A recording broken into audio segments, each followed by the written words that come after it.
Good morning guys! Heto na, sinubukan ko lang i-adobo ng light yung chicken, hotdog, or franks. Promise, masarap siya. Try nyo. O diba, ang ganda. Kaya nilagyan ko siya ng cashew nuts para I love nuts, that's why. Mapapansin nyo naman sa mga video ko may cashew nuts or almonds or peanut. Ayan, saka kinat ko lang ng ganyan yung isang hotdog, yung regular size niya. Kinat ko siya in 3, tapos kinat ko in 4, ayan, ganyan, yung sides, para magkaroon siya ng konting shape. Hindi masyadong dull. Ayan na. Hugasan ko yan na bago ano. Yes, ang hotdog hinugasan ko. Tapos, ayan na, finry ko lang siya ng konti sa, syempre, oil. Yan, sautein natin siya para magkaroon siya ng color, maluto, and the same time, bumuka yung mga sides. O, diba? Bumubuka na siya.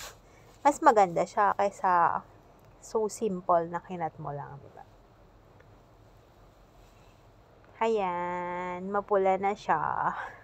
May color na. Kasi usually ang chicken franks masyadong maputla, medyo siya. Masyadong light yung color. Nilagyan ko na siya ng bawang. Pampasarap. Tapos halo-halo lang.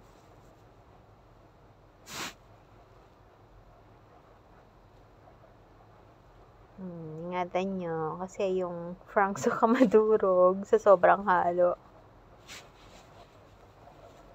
Ayan, favorite ko yan, ng curry leaves. Nagbibigay siya ng ibang lasa and yung amoy. Masarap yung amoy niya.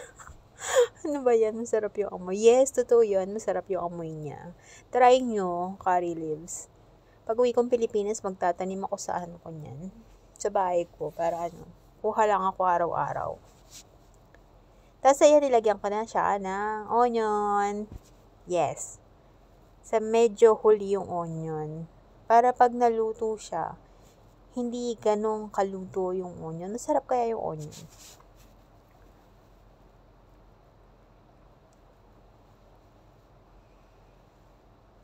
Tinatakpan ko siya kasi para malutong maluto ba.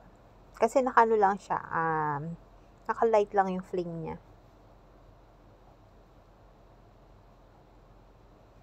Ayan na, maluluto na siya, kaya nilagay ko na ang aking favorite cashew.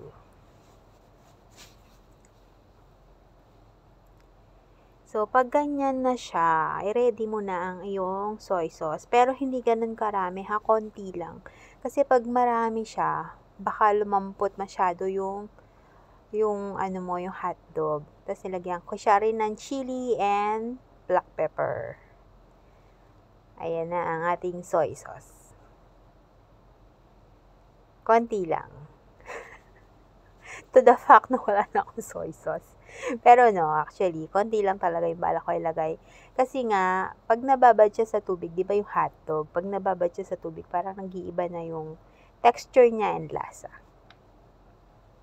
Ayan, luto na siya. Promise, masarap yan. Hindi mo pagsisisihan. Thank you so much for watching. Bye!